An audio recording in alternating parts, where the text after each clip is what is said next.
할렐루야, 할렐루야. 2025년 추수감사주일 그리고 전교인 예배주일로 우리 하나님 앞에 나와 예배하는 여러분 한 분 한 분의 가정과 또 수고하시는 일터 살아가는 모든 삶의 자리에 하나님의 사랑과 기쁨과 참 평화가 충만하게 임하시기를 우리 주님의 이름으로 축복합니다. 오늘은 시편 23편 본문의 말씀으로 감사는 믿음의 고백이다 라는 제하에 하나님의 말씀을 증거하겠습니다. 여러분이 이렇게 앞에 보시는 것처럼 오늘 우리는 추수감사주일 예배로 하나님을 예배하고 있습니다. 그런데 여러분, 오늘 예배의 자리에 나올 때 어떤 마음으로 오셨습니까?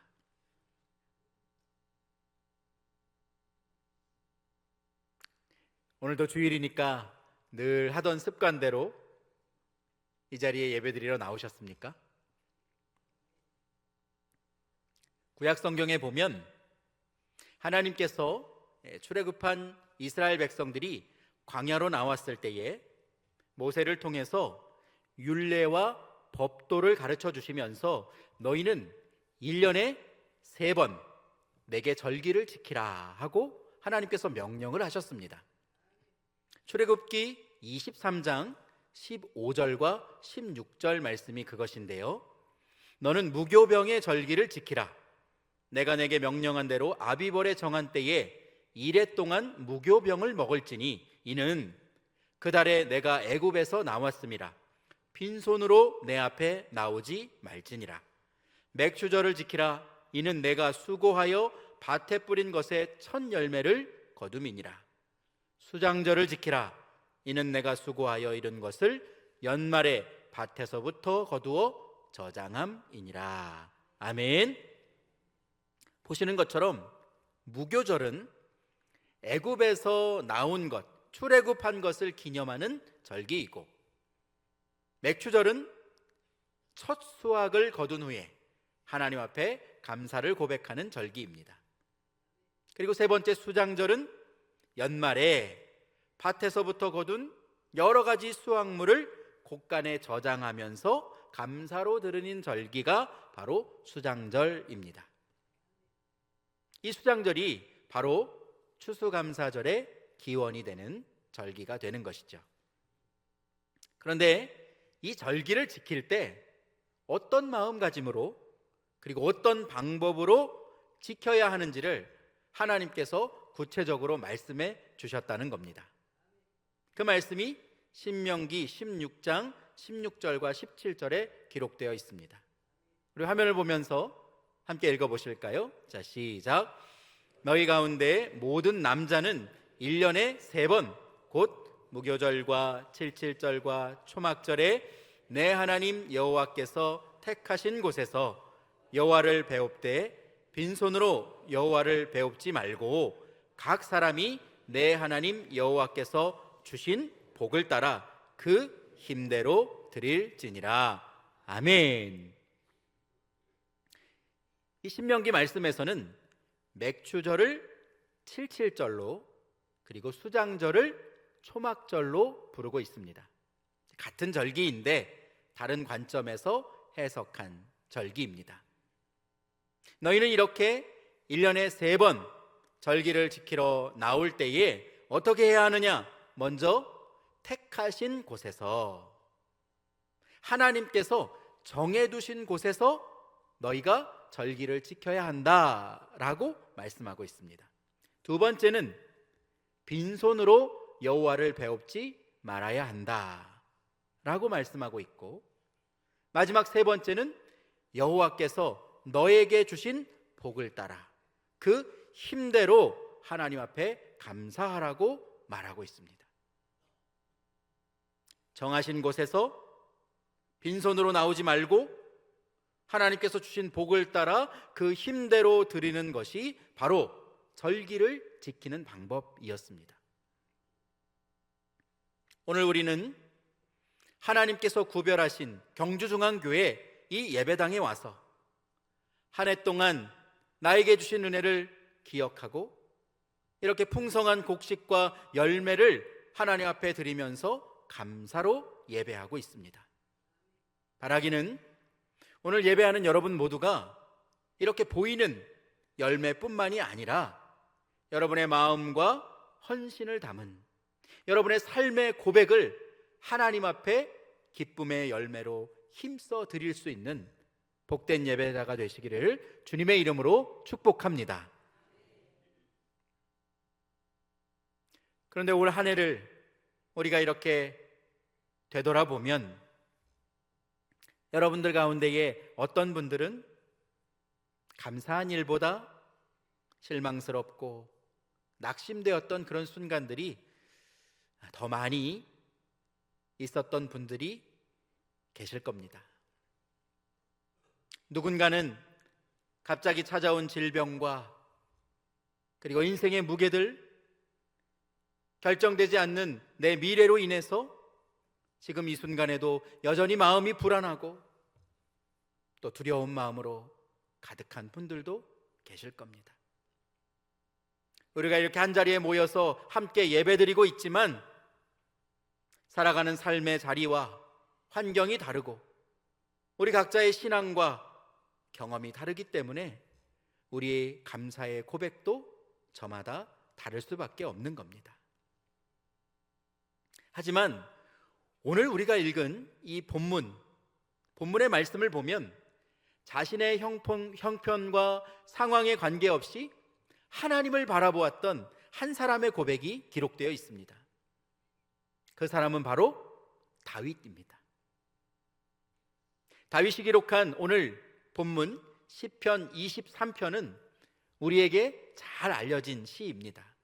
아마 여러분들 가운데 이 시편 23편을 다 암송하는 분들도 많으실 겁니다.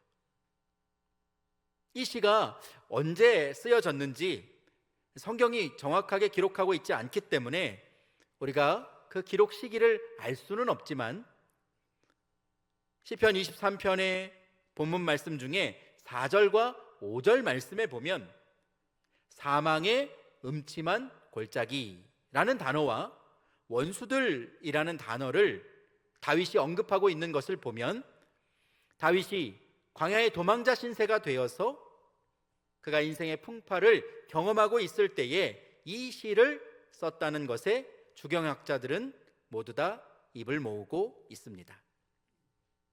그 시기가 사울의 칼날을 피해서 10년 넘게 광야로 도망 다닐 때였는지 아니면 그의 노년에 압살롬이 반역을 일으켜서 아버지를 죽이겠다고 쫓아올 때에 예루살렘 성을 맨발로 떠나 눈물을 흘리며 광야로 도망 다닐 때였는지 그 시기를 정확히 알 수는 없지만 그는 인생 중에 정말 오랜 기간 동안 고난을 겪어야 하는 많은 경험들을 했었고 그때에 하나님 앞에 지은 시가 바로 오늘 본문의 내용이라는 것입니다.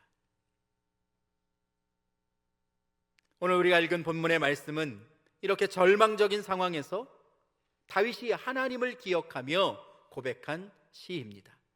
그가 무엇이라고 하나님을 노래하고 있는지 다 같이 본문 1절과 2절 말씀 우리 화면을 보면서 함께 읽어봅니다. 시작. 여호와는 나의 목자시니 내게 부족함이 없으리로다. 그가 나를 푸른 풀밭에 누이시며 쉴 만한 물가로 인도하시는도다. 아멘. 여호와는 나의 목자시니 내게 부족함이 없으리로다. 여러분, 다윗의 이 고백이 제가 조금 전에 말씀드린 그의 상황과 어울리는 고백입니까? 광야를 떠돌아다니면서 하루도 편히 잠을 자지 못하고 언제 원수의 칼날이 내 몸에 들어올지 모르는 그런 불안한 삶을 계속하고 살아가고 있는데 원수를 피해 도망다니는 그러한 삶을 살고 있었던 다윗이 어떻게 이러한 고백을 할 수 있었을까요?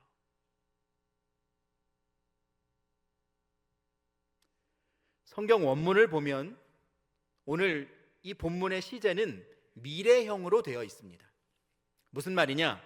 다윗은 지금 내게 부족함이 없다고 말하는 것이 아니라 여호와 하나님께서 나의 목자가 되시니 내게 부족함이 없을 것입니다.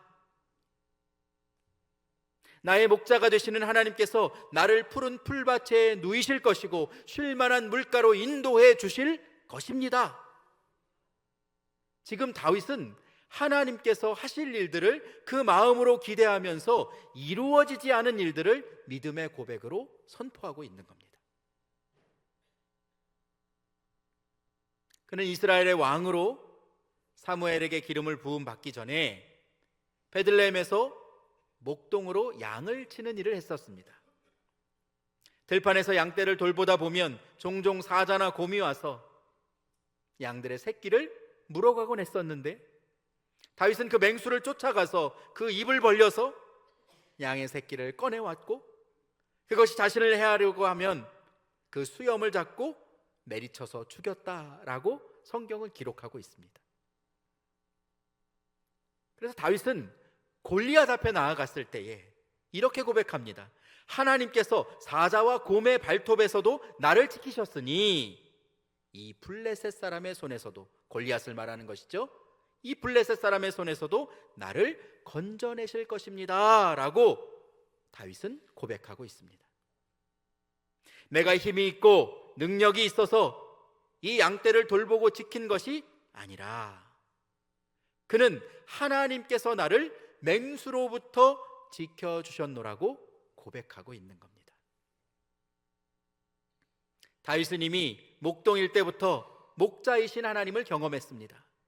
자신이 목동이 되어 양떼를 돌보고 있지만 그를 지켜주시는 목자는 하나님이심을 그가 왕이 되기 전부터 이미 경험하고 살았던 것이죠. 그리고 그 일생을 하나님께서 지켜주셨기에 여호와 로이, 목자 되신 하나님께서 앞으로도 나를 지켜주실 것임을, 그래서 푸른 초장과 쉴만한 물가로 그 하나님께서 나를 인도해 주실 것임을 믿음으로 고백하며 하나님 앞에 감사의 고백을 올려드릴 수 있었던 겁니다. 사랑하는 성도 여러분, 다윗의 이 고백이 여러분의 고백이 될 수 있기를 주님의 이름으로 축복합니다.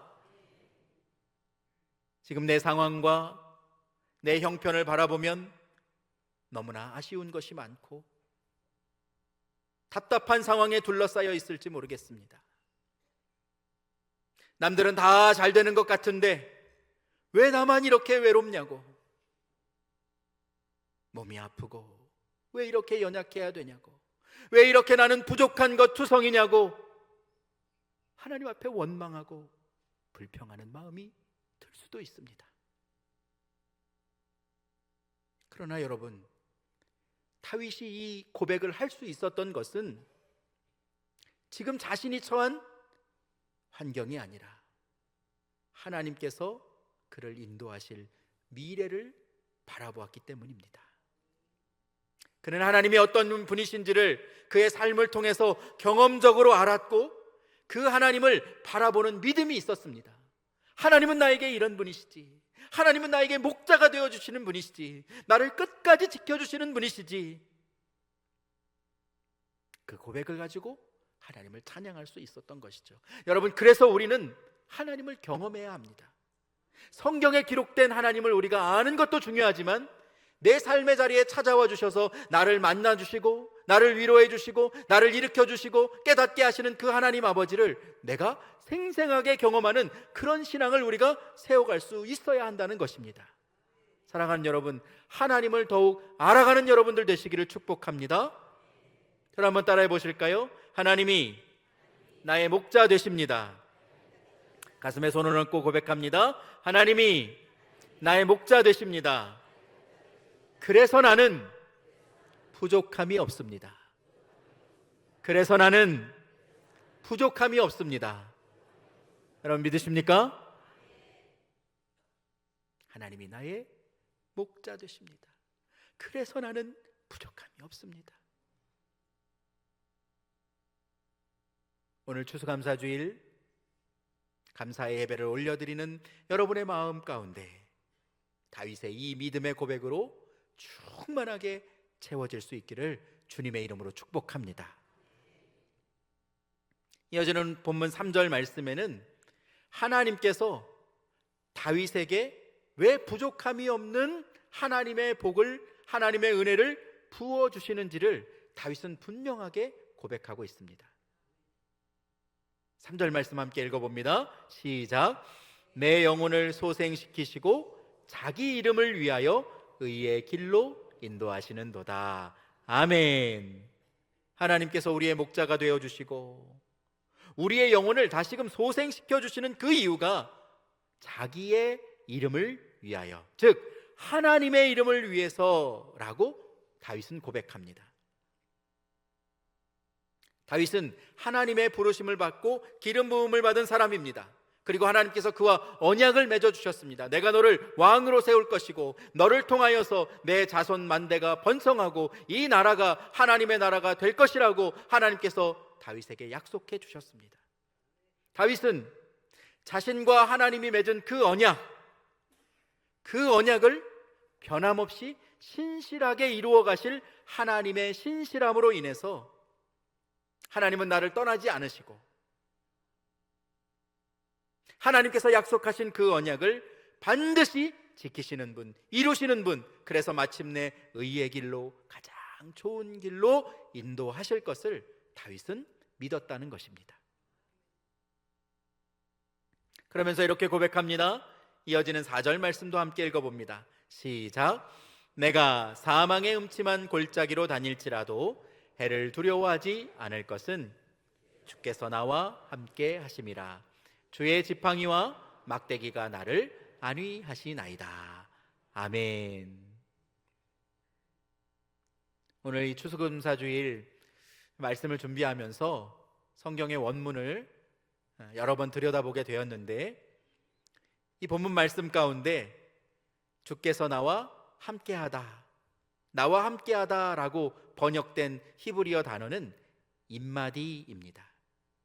이 단어에서 임마누엘, 하나님이 나와 함께하신다 라는 단어가 만들어지게 된 것이죠.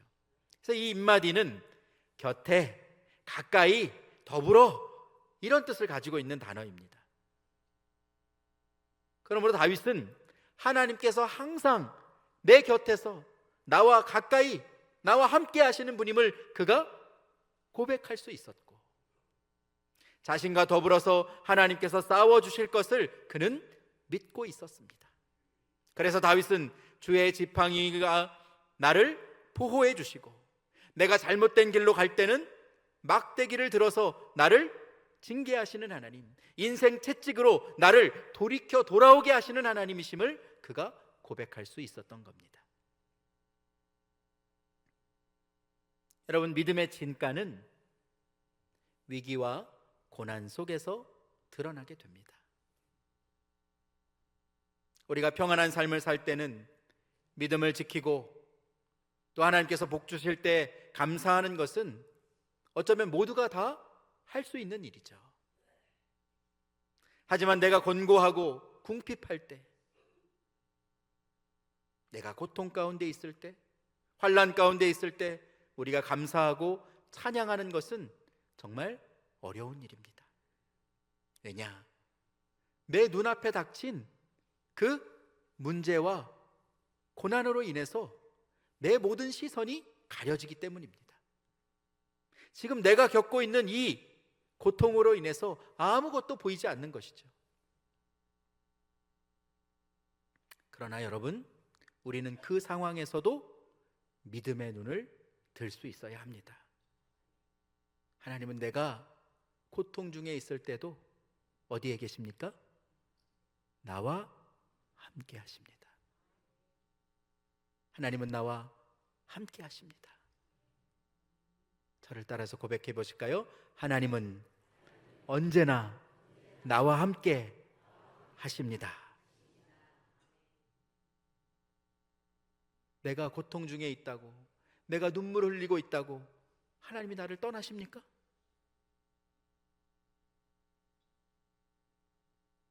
여러분, 한순간도 하나님은 나를 떠나시는 분이 아닙니다. 그래서 우리는 믿음의 눈을 들 수 있어야 돼요. 내가 지금 처한 이 상황에 온통 몰입해서 내 인생은 불안해. 나는 왜 이렇게 어려운 거야? 내 삶을 저주하고 낭망하는 것이 아니라 지금도 나와 가까이, 지금도 나와 함께, 지금도 나를 위해서 일하고 계시는 그 하나님을 여러분 믿음의 눈을 들어서 만나실 수 있기를 주님의 이름으로 축복합니다. 오늘 본문에서 다윗은 그 처절한 삶의 자리에서 하나님께서 인마디 나와 함께 하심을 믿으면서 이렇게 고백하는 겁니다. 오늘 본문 5절 말씀입니다. 주께서 내 원수의 목전에서 내게 상을 차려주시고 기름을 내 머리에 부으셨으니 내 잔이 넘치나이다. 내 원수의 목전에서 상을 차려주신다는 말은 내 원수를 물리치시고 그에게서 빼앗은 그 전리품으로 내게 잔치를 베풀어 주시고 그 기름을 내게 부어 내 잔을 넘치게 하실 하나님을 고백하는 것입니다. 하나님이 나를 반드시 승리케 하실 것입니다 라는 고백인 것이죠.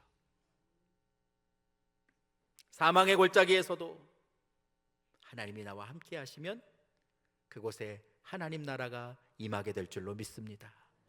그곳에 은혜의 강물이 흐르게 될 줄로 믿습니다. 다윗은 그것을 바라보았던 겁니다.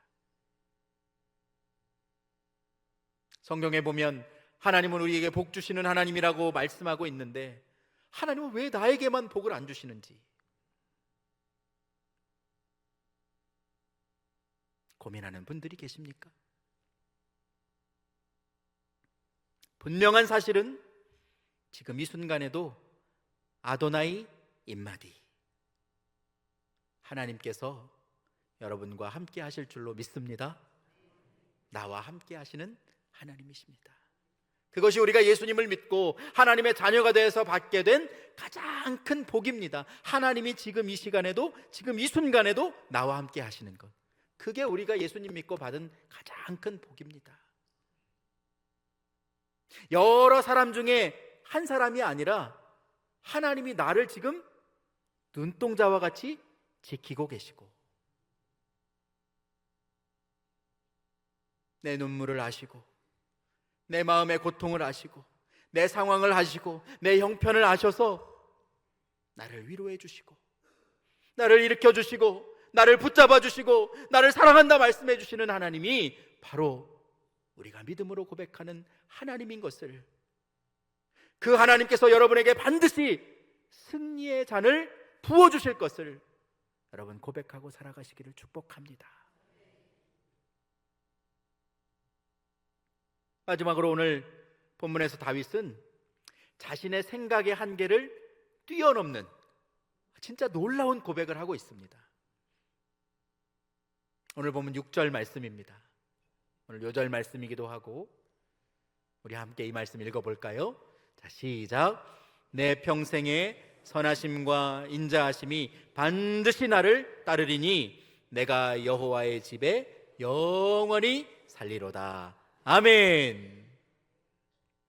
다윗은 내 평생에 하나님의 선하심, 이 세상을 만드시고 하나님께서 참 보기 좋구나, 아름답구나, 그렇게 말씀하셨던 토브, 그 하나님의 선하심과 하나님의 인자하심, 하나님께서 약속하신 그 언약을 깨뜨리시지 않고 반드시 이루어 주시는 그 하나님의 사랑, 그것을 바로 헤세드라고 합니다. 그 하나님의 인자하심이 반드시 나를 어떻게 한다? 따르리니 라고 말씀합니다. 이 따르리니 라고 번역된 히브리어 라다프, 이 단어는 추격가다, 따라붙다, 그런 의미입니다. 군사가 적을 추적하는 것, 끝까지 추격할 때 쓰는 말, 그것이 바로 라다프입니다. 그러므로 하나님의 선하심과 인자하심이 절대로 나를 포기하지 않고 끝까지 나를 추적해서 추격해서 따라온다는 그런 의미가 담긴 말입니다. 나는 비록 흔들리고 넘어질 수 있지만, 나는 하나님이 나와 함께 하시지 않는 것 같은 그런 생각을 할 수 있지만, 하나님은 인자하시고 하나님은 선하셔서 절대로 나를 떠나지 않으시고 끝까지 나를 쫓아오신다는 겁니다.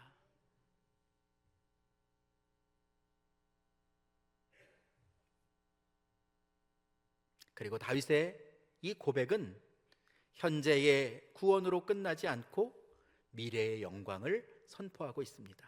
마지막 6절 보면 내가 어디에 여호와의 집에 영원히 살리로다 라고 다윗은 고백하고 있습니다. 여러분, 이 말씀이 여러분의 말씀 되시기를 축복합니다. 우리의 삶은 이 땅에서 끝나는 것이 아닙니다. 우리가 예수 그리스도를 구주로 고백하고 하나님의 자녀가 되었기 때문에 우리는 일평생 동안 하나님의 선하심과 인자하심이 우리를 반드시 따르게 될 줄로 믿습니다. 그리고 우리의 숨이 이 땅에서 끊어지는 그날 모든 것이 끝나는 것이 아니라 하나님께서 준비하신 그 영원한 집에서 우리를 반드시 살게 하실 줄로 믿습니다. 그런 영광을 우리에게 준비하고 계신다는 거예요. 그러면 여러분, 이 말씀을 기억하십시오. 요한일서 4장 4절 말씀입니다. 함께 읽어보실까요? 시작. 자녀들아, 너희는 하나님께 속하였고 또 그들을 이기었나니 이는 너희 안에 계시니가 세상에 있는 자보다 크심이라. 아멘. 여러분, 우리가 누구에게 속했습니까? 하나님께 속하였고. 믿으십니까? 하나님께 속하였고. 세상보다 크신 하나님께서 어디에 계십니까? 우리 안에 계신다는 거예요. 너희 안에 계시니가 세상에 있는 자보다 크심이라. 하나님이 나를 아시고 내가 하나님께 속했고 그 하나님이 내 안에 계시고 나를 떠나지 않으시는 그 하나님을 여러분, 오늘 우리가 알고 고백하게 되었지 않습니까? 우리는 감사할 수밖에 없습니다. 하나님이 나를 택해 주심이 감사요. 죄악에 빠져 영원히 죽을 수밖에 없는 나를 구원해 주심도 감사요. 나를 인도해 주심이 감사요. 영원한 하나님 나라를 약속해 주심이 감사인 줄로 믿습니다. 이 감사의 고백이 오늘 추수감사 예배를 드리는 여러분의 마음과 입술을 통하여서 하나님 앞에 온전하게 올려질 수 있기를 주님의 이름으로 축복합니다. 미션 스쿨에서 교목으로 사역하신 한 목사님의 간증입니다. 청소년 사역을 하다 보니까 여러 곳에서 이렇게 강사 요청이 있었는데 한 번은 어떤 단체에서 전화가 와서 목사님, 이번에 우리 지역에 청년연합 집회로 모이려고 하는데 목사님 오실 수 있을까요? 스케줄을 보니까 그날이 비어 있어서 그렇게 하기로 약속을 했습니다. 그리고 이게 한 주 전에 전화가 와서 목사님, 다음 주에 여기 집회 오시는 거 아시죠? 저희가 순서지를 만들어야 되는데 성경 본문하고 제목 미리 주시면 저희가 잘 준비하겠습니다. 그렇게 얘기를 했습니다. 그래서 본문은 오늘 우리가 함께 나눈 같은 본문 시편 23편 1절에서 6절까지이고 제목은 여호와는 나의 목자시니 라고 알려줬습니다. 근데 그 수화기 건너편에서 전화를 받다가 목사님, 이게 단가요? 그렇게 질문을 했습니다. 그래서 목사님이 뭐가 더 필요해? 그렇게 대답을 하고 아니요, 괜찮습니다.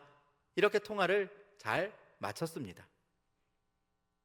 한 주가 지나고 이제 목사님이 집회에 가서 설교하기 전에 순서지를 이렇게 살펴봤습니다.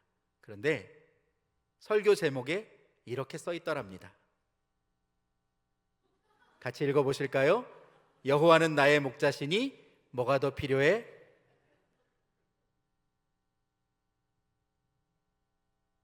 목사님이 이 설교 제목을 보고 박장대소를 하면서 나 오늘 설교 안 해도 되겠네. 여호와는 나의 목자시니 뭐가 더 필요해? 사랑하는 성도 여러분, 여호와 하나님이 여러분의 목자신데 뭐가 더 필요하십니까?